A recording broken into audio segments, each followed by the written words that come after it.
আসসালামু আলাইকুম প্রিয় শিক্ষার্থীরা। এখন তোমরা কমপ্লিটিং সেন্টেন্সের একটি নিয়ম দেখতে পারবে। নিয়মটা হচ্ছে আমাদের কমপ্লিটিং সেন্টেন্সের মধ্যে কিন্তু প্রথম অংশ দেওয়া থাকে এবং পরের অংশ ফাঁকা থাকে। প্রথম অংশ দেখে আমাদের পরের অংশটা পূরণ করতে হয়। এখন যে আমাদের নিয়মটা, এই নিয়মটা হচ্ছে আমাদের দেখো যে আমি লিখে রাখছি no sooner had dot dot দেন থাকবে, আরেকটা থাকবে স্কার্সলি হ্যাড ডট ডট হয়, আরেকটা থাকবে হার্ডলি হ্যাড ডট ডট হয়। এই তিনটা থাকলে এই তিনটার পরে আমাদের কি করতে হবে, একটা সাবজেক্ট বসাতে হবে, একটা ভার্ব টু বসাতে হবে, একটা অবজেক্ট মানে এক্সটেনশন মানে অতিরিক্ত অংশ বসাতে হবে। এখন দেখো আমি এক্সাম্পল দিয়ে রাখছি তাহলে সহজে বুঝবা। দেখো আমাদের এই জায়গায় তিনটা জিনিস, এই যে 1 নাম্বার, 2 নাম্বার, 3 নাম্বার। এখন প্রথমটা হচ্ছে নো সোনার হেড। এই নো সোনার হেডের নিয়মটা হচ্ছে নো সোনার হেড অর্থ কি, হতে না হতে, ঘটতে না ঘটতে, দেখা মাত্রই, যেই না হতে, এরকম।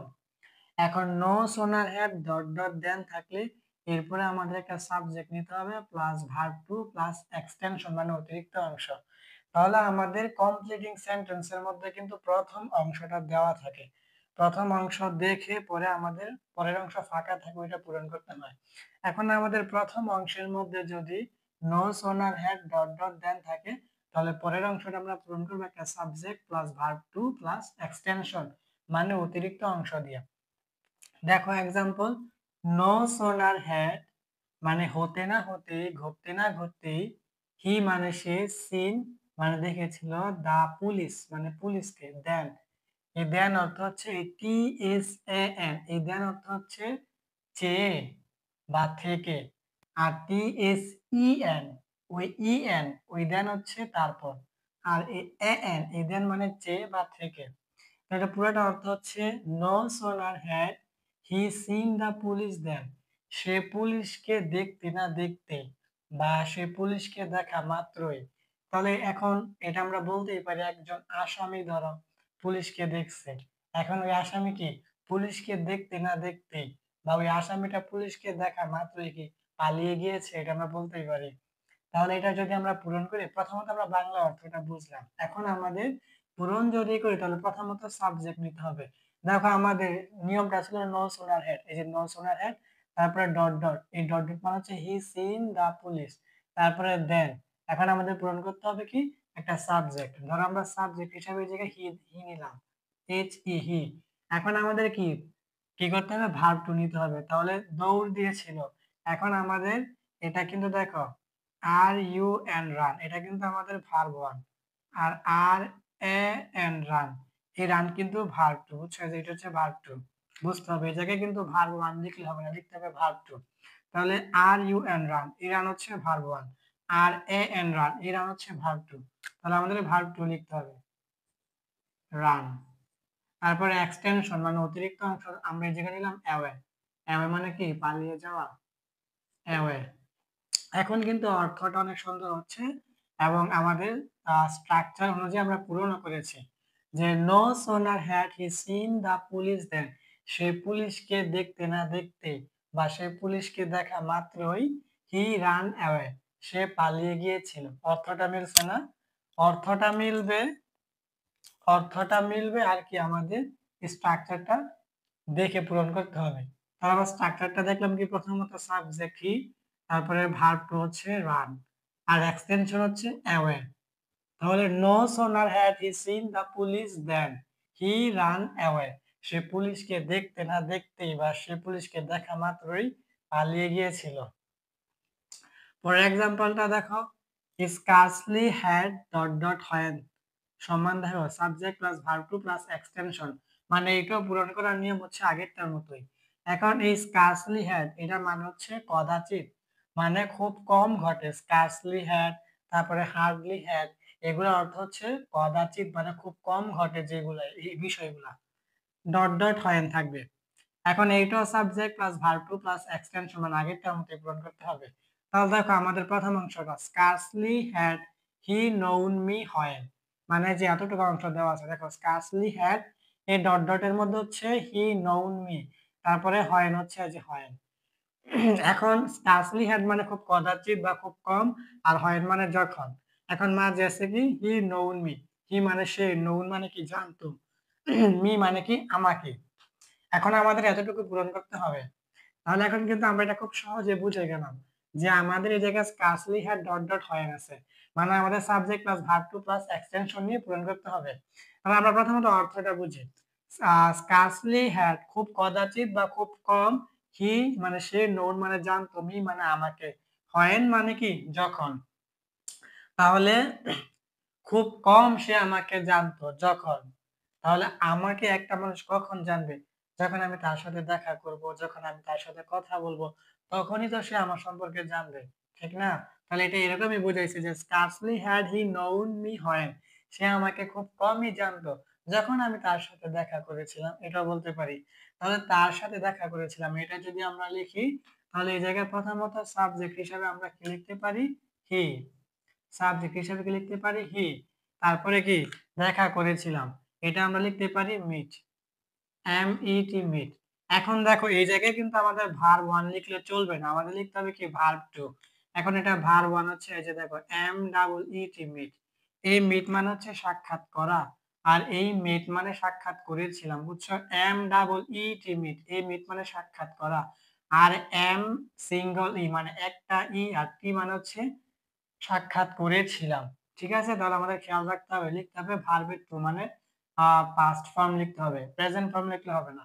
এটা হচ্ছে প্রেজেন্ট ফর্ম ডাবল ই দিয়ে, আর সিঙ্গল ই দিয়ে হচ্ছে পাস্ট ফর্ম মেড। তাহলে হি মেড। এখন আমাদের এক্সটেনশন নিতে হবে, তাহলে হি মেড আমরা দিতে পারি হি মেড মি। তাহলে কি scarcely had he known me when, সে আমাকে খুব কমই চিনেছিল, when মানে যখন, he met me সে আমার সাথে দেখা করেছিল। এখন আমরা অর্থ বুঝছি, তারপরে আমাদের স্ট্রাকচার দেখে পূরণ করে দিছি, একদম সহজ। প্রথমত আমরা সাবজেক্ট হিসেবে হি নিলাম, তারপরে দেখা করেছিলাম, এটা ভার্বটা হচ্ছে মেট, এই যে ভার্বটা হচ্ছে মেট, এক্সটেনশন হিসেবে নিলাম কি মি। তাহলে অর্থটা অনেক সুন্দর হচ্ছে যে scarcely had he known me when he met me। তারপরে আরেকটা দেখো, এটা হচ্ছে সর্বশেষ হার্ডলি হ্যাড। এই হার্ডলি হ্যাড এর অর্থ হচ্ছে খুব কম বা কদাচিৎ ঘটে।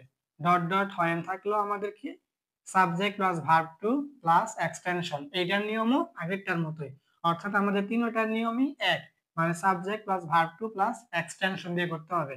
এখন আমাদের এটা দেখো হার্ডলি হ্যাড, তারপরে ডট ডটের জায়গায় হচ্ছে আই টকড টু হার, তারপরে যে হয়েন। এখন আমাদের এতটুকু পূরণ করতে হবে। এখন আমরা তো বুঝছি এই জায়গায় আমাদের একটা সাবজেক্ট নিব, তারপরে ভার্ব টু নিব, তারপরে এক্সটেনশন মানে অতিরিক্ত অংশ নেব। কিন্তু যদি আমরা কি প্রথম অংশটা একটু বাংলা বুঝি, তাহলে পরের অংশটা পূরণ করতে একটু সুবিধা হবে। তাহলে হার্ডলি হ্যাড মানে খুব কদাচিৎ বা খুব কম, আই মানে আমি, টকড মানে কথা বলেছিলাম, টু হার মানে তার সাথে, হয়েন যখন। তাহলে আমি তার সাথে খুব কম কথা বলেছিলাম যখন আমি তাকে দেখেছিলাম বা তার সাথে কথা বলেছিলাম, এরকম। তাহলে এটা আমরা লিখতে পারি যে আমি তার সাথে খুব কম কথা বলেছিলাম যখন আমি তাকে দেখেছিলাম, এটা বলতে পারি যখন আমি তাকে দেখেছিলাম। তাহলে এখন আমরা যদি এই জায়গায় লিখি, তাহলে hardly had I talk to her when, আমি যখন, আমি তার সাথে খুব কম কথা বলেছিলাম যখন আমি তাকে দেখেছিলাম, আমি তাকে দেখেছিলাম। এখন আমি, তাহলে আমির পরিবর্তে আমরা কি লিখতে পারি? আই। এই যে আমাদের প্রথমত কিন্তু সাবজেক্ট, সাবজেক্ট হিসেবে কি আই। এখন ভার্ব টু, এখন ভার্ব টু কি আমাদের, আমি দেখিয়েছিলাম বলছি, তাহলে দেখিয়েছিলাম এটা কি, দেখো এটা হচ্ছে আমাদের প্রথমত, এই যে দেখো এস ডাবল ই সি, এই সি মানে দেখা, এটা হচ্ছে ভার্ব ওয়ান মানে প্রেজেন্ট ফর্ম। আর এস এ ডব্লিউ সো, এই সো মানে হচ্ছে দেখেছিলাম। খেয়াল রাখতে হবে আমাদের কিন্তু এই জায়গায় প্রেজেন্ট ফর্ম লিখলে হবে না, মানে ভার্ব ওয়ান লিখলে হবে না, আমাদের লিখতে হবে পাস্ট ফর্ম মানে ভার্ব টু। তাহলে এসি হচ্ছে ভার্ব ওয়ান আর সো হচ্ছে ভার্ব টু, তাহলে ভার্ব টু হচ্ছে সো। তারপর অবজেক্ট হিসেবে বা এক্সটেনশন মানে অতিরিক্ত অংশ আমরা নিলাম কি হার, এই হার মানে কি তাকে। তাহলে hardly had I talk to her when, আমি তার সাথে খুব কম কথা বলেছিলাম যখন আই সো হার আমি তাকে দেখেছিলাম। তাহলে খুব সহজে আমরা সাবজেক্ট হিসেবে নিলাম কি আই, তারপরে ভার্ব টু হচ্ছে সো, তারপরে এক্সটেনশন হচ্ছে হার। দেখছো কত সহজ। তাহলে আমাদের এটাই নিয়ম ছিল আমাদের কমপ্লিটিং সেন্টেন্সের মধ্যে, এটাই no sooner had dot dot দেন এটা থাকবে, তারপর স্কার্সলি হ্যাড ডট ডট হয় না এটা একটা, আরেকটা হচ্ছে হার্ডলি হ্যাড ডট ডট হয় না এটা একটা। এই তিনটার পরে একই নিয়ম, subject plus verb two plus extension দিয়ে করে ফেলবা। এখন তোমরা কমপ্লিটিং সেন্টেন্সের একটা নিয়ম দেখতে পারবে। নিয়মটা হচ্ছে উড ইউ মাইন্ড। এই উড ইউ মাইন্ডের অর্থ হচ্ছে আপনি কি কিছু মনে করবেন বা আপনি যদি কিছু মনে না করেন। এখন এই উড ইউ মাইন্ডের পরে আমাদের কমপ্লিটিং সেন্টেন্সের মধ্যে প্রথম অংশে যদি উড ইউ মাইন্ড থাকে তাহলে উড ইউ মাইন্ডের পরে একটা ভার্ব আনতে হবে, ওই ভার্বের সাথে আইএনজি যোগ করতে হবে, তারপরে অর্থপূর্ণ কয়েকটা শব্দ এনে বাক্যটা পূর্ণ করতে হবে। দেখো আমি লিখে রাখছি এই জায়গায় উড ইউ মাইন্ড অর্থ আপনি কি কিছু মনে করবেন। এখন এই উড ইউ মাইন্ডের পরে সর্বদা ভার্ব প্লাস আইএনজি করতে হয় এবং অর্থপূর্ণ শব্দ বা শব্দ সমষ্টি, অর্থাৎ অনেক সময় একটা শব্দ দিলেই হয়ে যায়, আবার অনেক সময় ভার্ব প্লাস আইএনজি করে একাধিক শব্দ বসাতে হয়, ওই বসা যোগ করে বাক্যটিকে সম্পূর্ণ করতে হবে।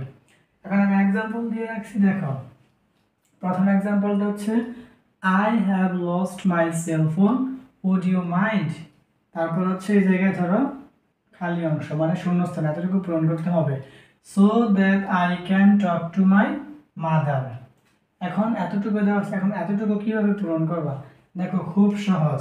প্রথমত আই মানে আমি, হ্যাভ লস্ট মানে হারিয়ে ফেলেছি, মাই মানে কি আমার, সেলফোন মানে কি সেলফোনই মানে মোবাইল, মানে I have lost my cellphone আমি আমার মোবাইলটা হারিয়ে ফেলেছি। উড ইউ মাইন্ড আপনি যদি কিছু মনে না করেন বা আপনি কিছু মনে করবেন, তারপরে এই জায়গায় এতটুকু হচ্ছে তোমার কি শূন্যস্থান পূরণ করতে হবে। এখন আবার পরে দেওয়া আছে যে so that I can talk to my mother, এখন সো মানে কি সুতরাং বা তাই, দ্যাট যে, আই মানে আমি, ক্যান মানে পারবো, টক মানে কথা বলতে, টু মাই মাদার মানে আমার মায়ের সাথে।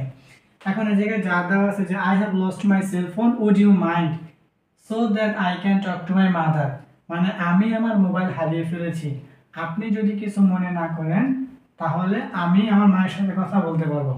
তাহলে এখন এটা কি হয়, এখন আমার ফোন যদি হারিয়ে যায়, আমি যদি কাউকে বলি যে আমার ফোনটা হারিয়ে গেছে, এখন আমরা কি বলতে পারি যে আপনি যদি কিছু মনে না করেন তাহলে আপনার ফোনটা আমাকে একটু দেন যেন আমি আমার মায়ের সাথে কথা বলতে পারি, এটাই তো বলতে পারি। তাহলে আপনি যদি কিছু মনে না করেন তাহলে আপনি আপনার ফোনটা আমাকে দেন, এটা বলতে পারি।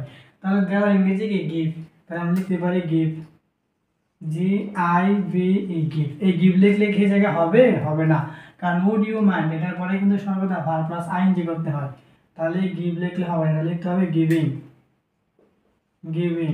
ঠিক আছে, তাহলে আমরা কিন্তু কি করলাম, প্রথমত অর্থপূর্ণ একটা শব্দ আনতে হবে ভার্ব প্লাস আইএনজি পরে, প্রথমত উড ইউ মাইন্ডের পরে কি হয় ভার্ব প্লাস আইএনজি, আমরা ভার্ব প্লাস আইএনজি করলাম।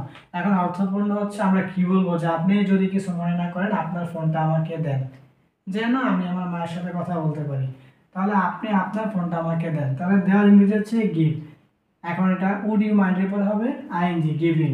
এখন আমরা অর্থপূর্ণ শব্দ আনবো কি, যে গিভিং এই জায়গায় আমরা লিখতে পারি মি, তারপর লিখতে পারি ইউর, তারপর লিখতে পারি ফোন। বাংলা অর্থ পড়লেই কিন্তু বোঝা যায়। প্রথমত আমরা কি করলাম, উড ইউ মাইন্ডের পরে ভার্ব করলাম, ভার্বের সাথে আইএনজি করলাম, তারপরে কি ছিল অর্থপূর্ণ শব্দ বা শব্দ সমষ্টি।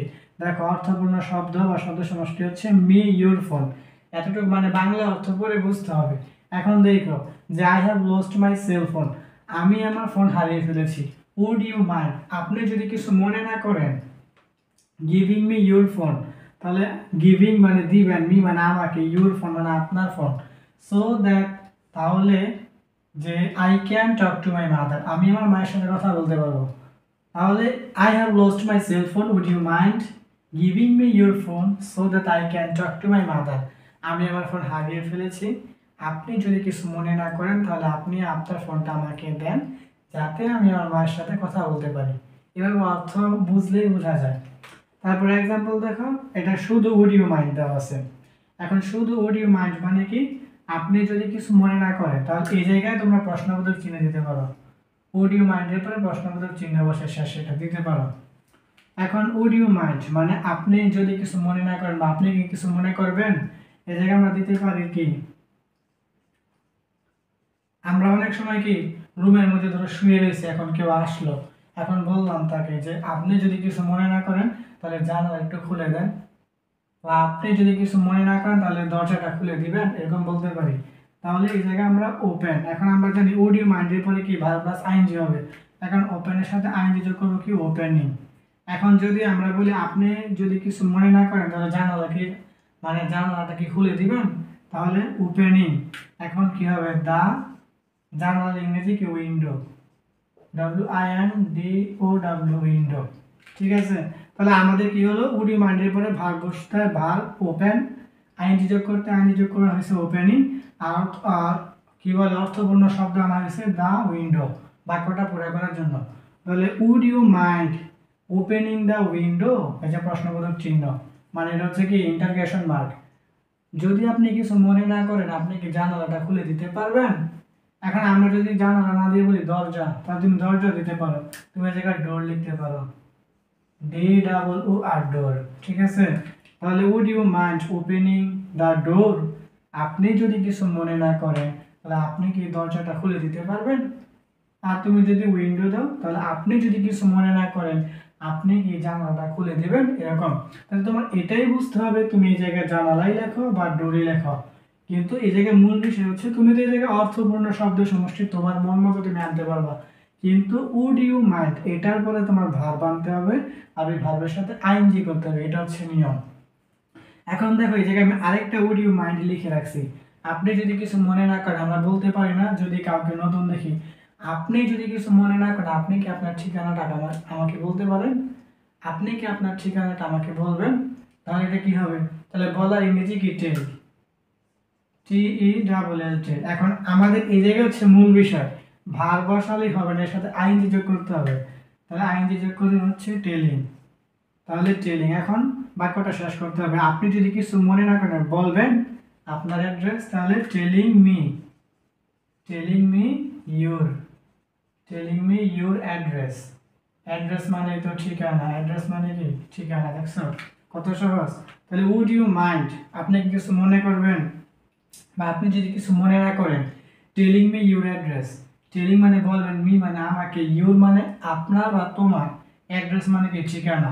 তাহলে যদি আমাদের এই জায়গায় ইউ মানে আপনারও বোঝায় তোমারও বোঝায়, কিন্তু আমরা যদি কারোর সাথে নতুন কথা বলি তা তখন তো আমরা তাকে তুমি বলতে পারি না, আপনি বলতে হয়, এই জন্য আমি এই জায়গায় ইউর মানে আপনার বলছি। ইউর মানে চিনা পরিচিত হলে তোমার, আর অপরিচিত হলে ইউর মানে আপনার। ঠিক আছে, তাহলে would you mind telling me your address, আপনি যদি কিছু মনে না করেন আপনি কি আপনার ঠিকানাটা আমাকে বলবেন, এরকম অর্থ। এখন দেখো এই জায়গায় 3-4 এক্সাম্পল, আমি আরো এক্সাম্পল লিখতে পারি, প্রত্যেকটা এক্সাম্পলের ক্ষেত্রে একদম সহজ। তুমি উড ইউ মাইন্ড এর পরে কি করবা, একটা ভার্ব বসাবা, ওই ভার্বের সাথে আইএনজি যোগ করতে হবে, এটা সবচেয়ে বড় বোঝার বিষয়। আইএনজি যোগ করার পরে তুমি এই জায়গায় অর্থপূর্ণ কয়েকটা শব্দ নিয়ে তুমি বাক্যটা শেষ করে দিবা, এটা অনেক সহজ।